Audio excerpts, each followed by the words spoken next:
औज़ुबिल्लाहिमिनश्शैतानिर्रजीम बिस्मिल्लाहिर्रहमानिर्रहीम। Pacific group of colleges में आपको खुशामदीद कहते हैं। बेटा, मैं हूं आपका फ़िज़िक्स टीचर। आज हम इंशाअल्लाह चैप्टर नंबर 2 फ़िज़िक्स, जिसका नेम वेक्टर्स एंड इक्विलिब्रियम है, उसका टॉपिक यूनिट वेक्टर डिस्कस करेंगे। हम समझेंगे कि यूनिट वेक्टर क्या होता है।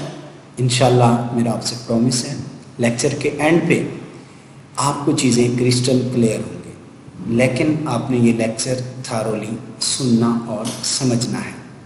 जहाँ पे भी आपको चीज़ें समझना है, आप उसको स्टॉप करके दोबारा उसको रिकॉल कर लें। यूनिट वेक्टर क्या होता है, हम अपनी लेक्चर का आगाज़ करते हैं। जैसा कि हमारे पास फर्स्ट लाइन में लिखा हुआ है, a unit vector in a given direction is a vector. तो यूनिट वेक्टर क्या है? एक वेक्टर ही है। एक ऐसा वेक्टर है विद मैग्नीट्यूड 1, जिसका मैग्नीट्यूड क्या होता है? 1 होता है इन दैट डायरेक्शन। तो बेटा, अगर मैं इस बात को थोड़ा सा आपको एक्सप्लेन करूं या बताऊं कि वेक्टर होता क्या है। वेक्टर एक ऐसा फिजिकल क्वांटिटी है जिसमें आपको एक मैग्नीट्यूड चाहिए होता है और दूसरा डायरेक्शन चाहिए होता है। ठीक है, तो ये जो यूनिट वेक्टर है, ये एक ऐसा वेक्टर है जिसका मैग्नीट्यूड फिक्स कर दिया गया है, और इसका मैग्नीट्यूड कितना है? एग्जैक्टली 1 है। 1 इसका मैग्नीट्यूड है। अच्छा, अब ये यूनिट वेक्टर किस लिए यूज होता है? Unit vector is use to represent the direction of vector. ये वेक्टर्स को डायरेक्शन देने के लिए क्या होता है? यूज होता है। जैसा कि आपने डिफरेंट रोड पे साइन बोर्ड देखे होंगे, जो इसके एरो लगे होते हैं, जो जस्ट डायरेक्शन के लिए यूज हो रहे होते हैं। तो same as it is physics में भी बेटा, आपके पास यूनिट वेक्टर जस्ट वेक्टर्स को डायरेक्शन देने के लिए यूज होता है। अब अक्सर बच्चे क्वेश्चन करते हैं कि सर ये मैग्नीट्यूड क्या चीज़ है, मैग्नीट्यूड क्या होती है? तो बेटा, मैग्नीट्यूड का जो कंपोजिशन है, जो कि पहली लाइन में हमने ये वर्ड मैग्नीट्यूड देखा है, तो मैग्नीट्यूड की कंपोजिशन यानी मैग्नीट्यूड किन चीज़ों से मिलकर बना है? तो वो 2 चीज़ों से मिलकर बना है। एक बेटा उसकी न्यूमेरिकल वैल्यू है, दूसरा यूनिट। अगर न्यूमेरिकल वैल्यू और यूनिट एक साथ लिखे हों तो हम क्या कहते हैं? ये फुला फिजिकल क्वांटिटी का मैग्नीट्यूड है। हम एग्जांपल लेते हैं, जैसा कि 10 न्यूटन फोर्स। 10 क्या है? Numerical value. न्यूटन क्या है? उसके यूनिट है। तो याद रखिएगा, 10 न्यूटन एक्चुअल में मैग्नीट्यूड है फोर्स का। हम एक और एग्जांपल ले लेते हैं, जैसा कि 10 मीटर पर सेकेंड। 10 एक न्यूमेरिकल वैल्यू है, मीटर पर सेकेंड क्या है? ये आपके पास यूनिट्स हैं। तो याद रखेंगे बेटा, जो मैग्नीट्यूड है किसका? यूनिट वेक्टर का, वो एग्जैक्टली 1 होता है और ये फिक्स है। दूसरी बात कौन सी फिक्स है? दूसरी ये फिक्स है कि ये आपके पास यूज होता है डायरेक्शन ऑफ वेक्टर को रिप्रेजेंट करने के लिए। तीसरी जो इसमें बड़ी अहम बात है कि ये एक डायमेंशन लेस वेक्टर है। अब आपके पास किस वेक्टर की डायमेंशंस नहीं होती? एक ऐसा वेक्टर जिस पे बेस क्वांटिटीज जिसकी ना हो, जो बेस क्वांटिटीज लाई ना करता हो, क्योंकि डायमेंशंस उसी की होती हैं जिसकी बेस क्वांटिटीज हो। अगर एक रेशियो है तो रेशियो की आपके पास बेस यूनिट नहीं होते। अगर उसके बेस यूनिट नहीं है तो उसकी डायमेंशंस भी नहीं होंगी। जैसा कि हम एग्जांपल लेते हैं, थोड़ा इसको अंडरस्टैंड करते हैं कि आपके पास आप थीटा लेते हो। थीटा का फार्मूला होता है L/R। तो L के यूनिट भी मीटर है, नीचे R के यूनिट भी मीटर है। तो ऊपर वाला मीटर नीचे वाले मीटर से कैंसल हो जाता है। तो मीटर मीटर से कैंसल हो गया, तो मीटर एक बेस यूनिट है। जब बेस यूनिट नहीं रहा तो अब याद रखेंगे, आपके पास क्या होगा? बेस यूनिट नहीं है तो आप उस क्वांटिटी को कहेंगे कि वो डायमेंशन लेस क्वांटिटी है। जैसा कि मैंने आपको थीटा के एग्जांपल दी, जो कि आपके पास प्लेन एंगल जो सप्लीमेंट्री फिजिकल क्वांटिटी है उसकी एग्जांपल है। अगर हम इसी तरह देखें यूनिट वेक्टर तो ये भी क्या होता है, ये डायमेंशन लेस वेक्टर है, मतलब इसके कोई यूनिट नहीं। कौन सा यूनिट नहीं है, बेस यूनिट नहीं है। जब बेस यूनिट नहीं है तो फिर ये क्या है, डायमेंशन लेस वेक्टर है। अब इसके बेस यूनिट क्यों नहीं है, क्योंकि ये एक रेशियो है। किसकी रेशियो है, जिस तरह इसकी लास्ट लाइन है, a unit vector in the direction of A is written as A hat. तो आप देख सकते हैं कि जिस तरह ये आपके पास ए हैट, ए के ऊपर कैप डली हुई है, तो ए हैट से आप इसको रिप्रेजेंट करते हैं और आप इसको रीड करते हैं ए हैट। ठीक है, अब आप एक वेक्टर को किस तरीके से लिख सकते हैं, एक vector a is equal to a। अब आप देख सकते हैं वो जो a इक्वेशन के लेफ्ट साइड पे है, इक्वलिटी के लेफ्ट साइड पे है, वो बोल्ड लिखा हुआ है। जो राइट साइड पे पहला a है ये बोल्ड नहीं है। ठीक है, तो अगर बोल्ड लिखा हो तो वो बोल्ड आपके पास वेक्टर को रिप्रेजेंट करता है, और अगर बोल्ड ना लिखा हो तो उस वेक्टर के मैग्नीट्यूड को रिप्रेजेंट करता है। मैग्नीट्यूड मैं ऊपर आपको समझा चुका हूँ, जिस तरह मैंने फोर्स की एग्जांपल दी आपको 10 न्यूटन। अब 10 न्यूटन क्या है, फोर्स का मैग्नीट्यूड है। अगर मैं कहता हूँ 10 न्यूटन फॉरवर्ड, यानी 10 न्यूटन तो क्या है, मैग्नीट्यूड, और आपके पास फॉरवर्ड क्या है, उसकी डायरेक्शन है। तो जब आप मैग्नीट्यूड और डायरेक्शन को मिला देते हैं तो याद रखिएगा, तो वो एक वेक्टर बन जाता है, वो एक वेक्टर को रिप्रेजेंट करता है। तो मैथमेटिकली आप एक वेक्टर को या आप किस तरीके से रिप्रेजेंट कर सकते हैं, A vector is equal to vector A का मैग्नीट्यूड और ए यूनिट वेक्टर। तो हमने क्योंकि यूनिट वेक्टर कैलकुलेट करना है, तो ए का जो मैग्नीट्यूड है हम इसको क्या करेंगे, डिवाइड कर देंगे ए वेक्टर से। तो अब ए यूनिट वेक्टर आपके पास किसके इक्वल आएगा, vector A divided by magnitude of vector A. अब हम इसको थोड़ा अंडरस्टैंड करते हैं, समझते हैं कि अगर हम एग्जांपल ले लेते हैं कि हमें जो वेक्टर ए दिया गया है, वेक्टर ए, ठीक है, उसकी वैल्यू है आपके पास 10 न्यूटन फॉरवर्ड। जब 10 न्यूटन मैग्नीट्यूड है, फॉरवर्ड डायरेक्शन, मैग्नीट्यूड और डायरेक्शन मिलके बना देते हैं आपके पास वेक्टर। तो आप ऊपर लिखेंगे, यानी आपके पास यहाँ वेक्टर वाली जगह पे लिखेंगे 10 न्यूटन फॉरवर्ड। नीचे आपने ए की जगह आपने क्या लिखना है, आपने लिखना है जस्ट मैग्नीट्यूड, अब डायरेक्शन नहीं लिखनी। तो ए की जगह आप लिखेंगे 10 न्यूटन, ऊपर 10 न्यूटन फॉरवर्ड, नीचे जस्ट 10 न्यूटन। तो अब ऊपर वाला 10 न्यूटन नीचे वाले 10 न्यूटन से कैंसिल हो जाएगा। तो 10 न्यूटन जब 10 न्यूटन से कैंसिल होगा तो आंसर आ जाएगा 1। अब आप देख रहे हैं आंसर 1 आया, तो हमने ऊपर पढ़ा था एक ऐसा वेक्टर जिसका मैग्नीट्यूड 1 हो।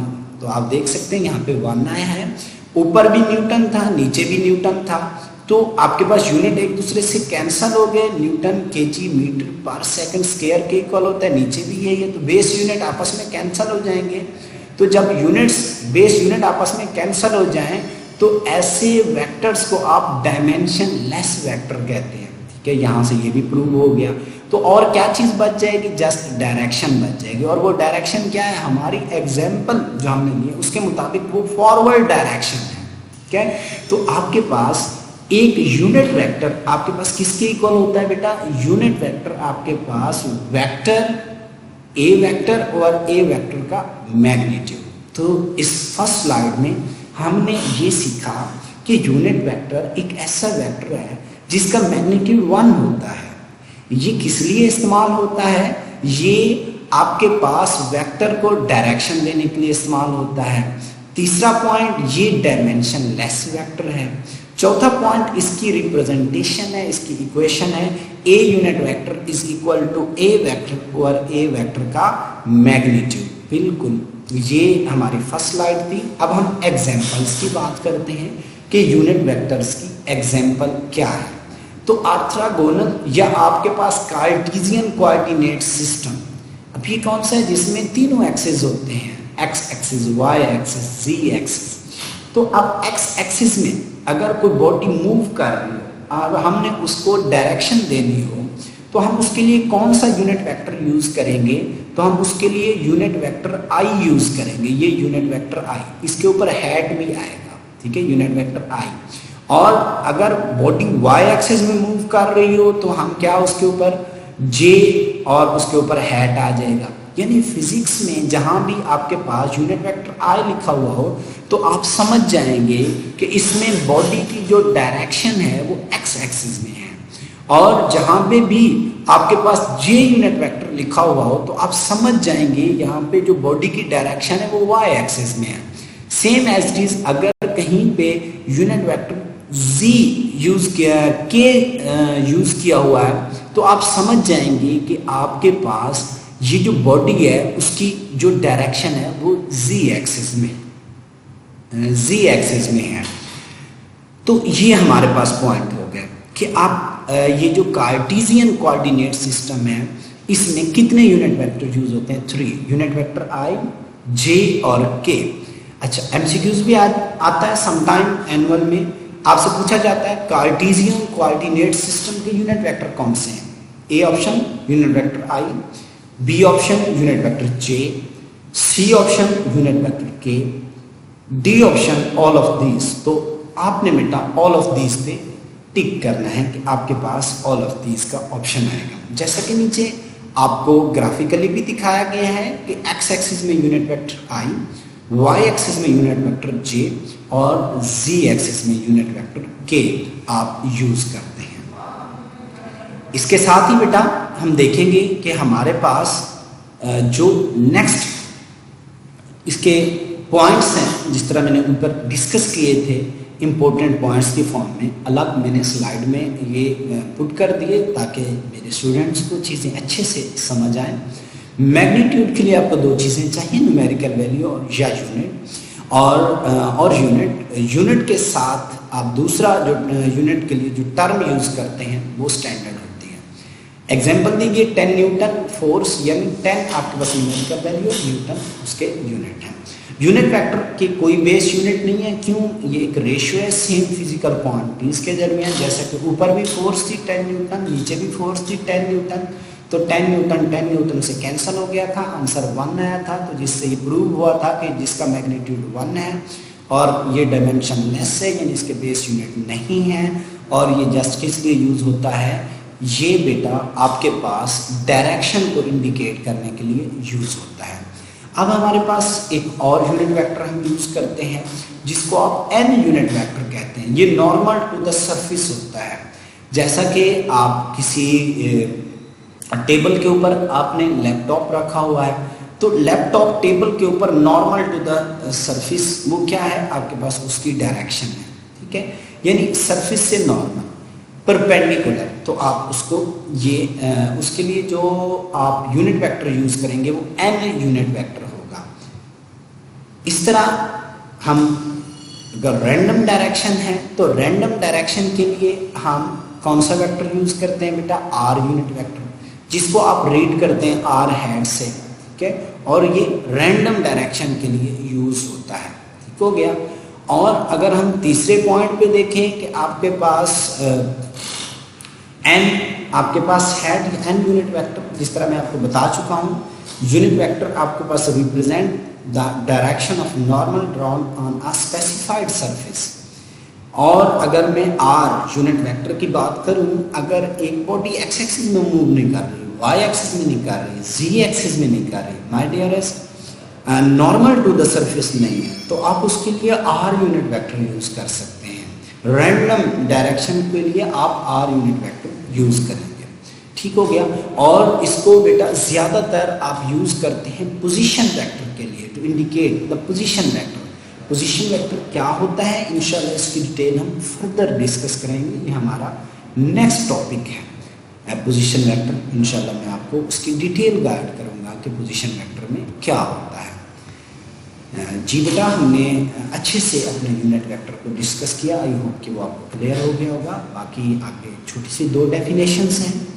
एक नल वेक्टर की डेफिनेशन है। तो नल वेक्टर क्या है? ये एक ऐसा वेक्टर है जिसका मैग्नीट्यूड 0 है। मैं अगेन रिपीट करूंगा, इसका मैग्नीट्यूड 0 है और इसकी ऑर्बिट्रेरी डायरेक्शन है। अब बेटा ये कैसे आपके पास हासिल होता है?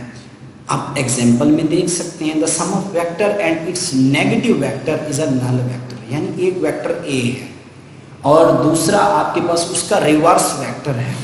मतलब एक वेक्टर फोर्स की एग्जांपल ले लेते हैं, फोर्स 10 न्यूटन फॉरवर्ड है, तो जब आप फॉरवर्ड डायरेक्शन लगाएंगे तो आप लिखेंगे पॉजिटिव 10। अब वही फोर्स 10 न्यूटन रिवर्स है, फोर्स वही है, मैग्नीट्यूड सेम है, मैग्नीट्यूड सेम होना चाहिए।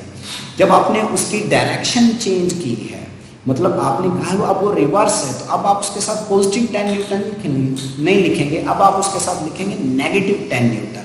तो पॉजिटिव 10 न्यूटन और नेगेटिव 10 न्यूटन आप जब उनको ऐड करेंगे तो उसका आंसर जीरो नहीं आएगा। वेक्टर्स को हमेशा जब आप ऐड करते हैं तो उनका रिजल्टेंट एक वेक्टर ही आता है, तो आप क्या कहेंगे कि उसका आंसर नल वेक्टर है। Positive 10 Newton forward, negative 10 Newton reverse, तो आपके पास जो उसका रिजल्टेंट आएगा वो आपके पास क्या आएगा, वो नल वेक्टर आएगा। तो नल वेक्टर आपके पास क्या है, एक ऐसा वेक्टर है जिसका मैग्नीट्यूड जीरो है और जिसकी ऑर्बिट्रेरी डायरेक्शन है। जब एक पॉइंट आ जाता है, मतलब एक ही पॉइंट आ जाता है, जीरो आ जाता है, तो हम ये कहते हैं कि एक पॉइंट है, तो पॉइंट की कितनी डायरेक्शंस हो सकती हैं। मैं आपको इसकी सिंपल एग्जांपल देता हूँ। आप ना किसी चौक पे खड़े हैं और उस चौक से ना काफ़ी सारे मतलब रोड्स निकल रहे हैं, कोई लेफ्ट को जा रहा है, कोई north east west right, different directions में आपके पास मल्टीपल रोड्स निकल रहे हैं। तो आपके पास काफ़ी सारे ऑप्शंस हैं, तो आप कोई भी डायरेक्शन ले सकते हैं। तो जब आपके पास नल वेक्टर है जिसका मैग्नीट्यूड जीरो हो चुका है, तो आप कह सकते हैं वो जो पॉइंट जीरो है, वो जो आपके पास, अब उससे ऑनवर्ड आप कोई भी डायरेक्शन ले सकते हैं, तो इसलिए इसकी डायरेक्शन ऑर्बिट्रेरी होती है। आई होप कि ये आपको क्लियर हो गया होगा। नल वेक्टर हमेशा आपके पास एंटी पैरेलल वेक्टर्स के हवाले से होता है, जो क्या होते हैं, मैग्नीट्यूड में तो सेम होते हैं बट डायरेक्शन में वो क्या होते हैं, अपोजिट होते हैं। और इनमें अपने एमसीक्यूज के लिए एक याद रखना है कि नल वेक्टर आपके पास इनमें जो एंगल होता है वो हमेशा 180 डिग्री होता है। मैं ये रिपीट करूंगा कि जब आप एंटी पैरेलल वेक्टर लेंगे equal in magnitude but opposite in direction, तो आपके पास उनका एंगल आपके पास क्या होगा बेटा, 180 डिग्री, और वो एक दूसरे के इफेक्ट को कैंसिल करके आंसर यानी कि जो उनका मैग्नीट्यूड है वो जीरो आएगा और उनकी डायरेक्शन ऑर्बिट्रेरी होगी। एग्जाम्पल्स हैं बेटा जो कि आपकी बुक में तो डिस्कस नहीं की हुई आपकी इस डेफिनेशन के साथ, लेकिन आपकी फर्दर जो चैप्टर्स हैं उनमें ये डिस्कस की गई हैं।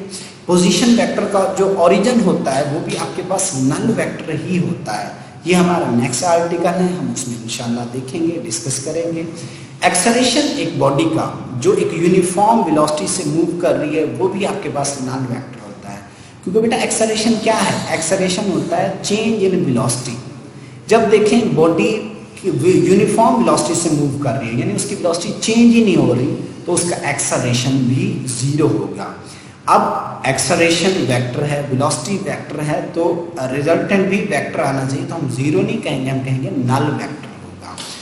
अब हम प्रोजेक्टाइल की एग्जांपल ले लेते हैं। प्रोजेक्टाइल क्या होता है, आपने फुटबॉल को किक मारी तो फुटबॉल आपके पास जो शेप बनाएगा, मैं अगर कर्सर मूव करूं तो फुटबॉल इस टाइप की शेप बनाएगा। तो ये जो कर्सर की मूवमेंट मैं आपको शो करा रहा हूँ इसको कहते हैं प्रोजेक्टाइल, जो फुटबॉल मूव कर रहा होता है जिस पाथ में। तो हम उसको फिजिक्स में फुटबॉल नहीं कहते, हम उसको कहते हैं ये प्रोजेक्टाइल है। तो उसकी हाईएस्ट पॉइंट पे जो उसका वर्टिकल वेलोसिटी का कंपोनेंट है ना, वो भी नल वेक्टर होता है, जीरो होता है। तो ये इसकी एग्जांपल्स हैं।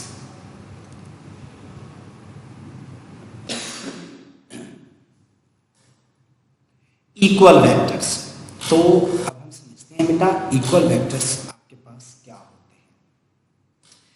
Two vectors A and B are said to be equal if they have same magnitude। Magnitude में दो चीजें आती हैं, मैंने आपको पहले बताया, न्यूमेरिकल वैल्यू भी सेम हो और यूनिट भी सेम होने चाहिए।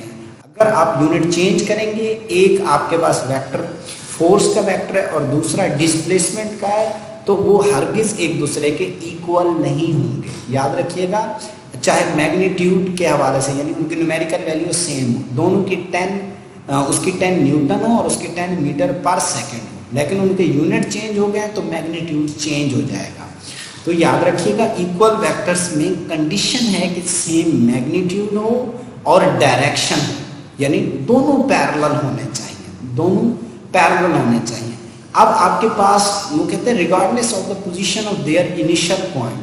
अब ये आप देख सकते हैं जो वेक्टर सी है ये पहले आपके पास स्टार्ट हो रहा है, इसका इनिशियल पॉइंट पहले आ जाता है, और वेक्टर ए का इनिशियल पॉइंट ज़रा बाद में आता है, ये थोड़ा लेट स्टार्ट हो रहा है।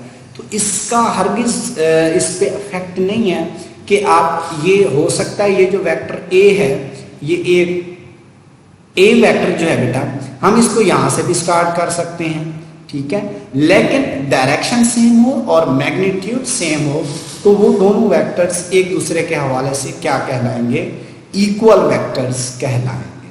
ठीक हो गया बेटा। तो कुछ पॉइंट्स हैं यहाँ पे कि जो पैरेलल वेक्टर्स होते हैं जिनका सेम मैग्नीट्यूड हो हम उनको कहते हैं कि ये इक्वल वेक्टर हैं। इक्वल वेक्टर्स इंडिपेंडेंट होता है इनिशियल पॉइंट ऑफ स्टार्टिंग, कि वो कहाँ से स्टार्ट हो रहा है, उसका इनिशियल पॉइंट क्या है, उस पर डिपेंड नहीं कर रहा। अगर आपके पास एक वेक्टर आपके पास लैपटॉप या किसी भी उससे यहाँ से स्टार्ट हो रहा है और दूसरा वेक्टर यहाँ से स्टार्ट हो रहा है, डायरेक्शन सेम है, मैग्नीट्यूड सेम है, तो इक्वल वेक्टर्स होंगे। और अनइक्वल वेक्टर्स बिल्कुल इसका इन्वर्स है। दो वेक्टर्स हैं अगर उनका मैग्नीट्यूड चेंज है या डायरेक्शन चेंज है या इन दोनों में से कोई एक चीज़ भी चेंज है तो हम क्या कहेंगे कि बेटा ये अनइक्वल वेक्टर्स हैं। तो माय डियर स्टूडेंट्स ये आज का हमारा लेक्चर था। इसके साथ ही बेटा आपके लिए एक छोटी सी असाइनमेंट है ताकि बेटा आप लोगों ने जो लेक्चर सुना है इसको अंडरस्टैंड किया है आप इसको अच्छे से जो है ना एक दफ़ा गो थ्रू करेंगे, समझेंगे, अंडरस्टैंड करेंगे, इंशाल्लाह आपको चीज़ें क्लियर हो जाएंगी। तो असाइनमेंट में बेटा आपके पास आपने जो करना है वो ये है, define unit vector with relation and examples.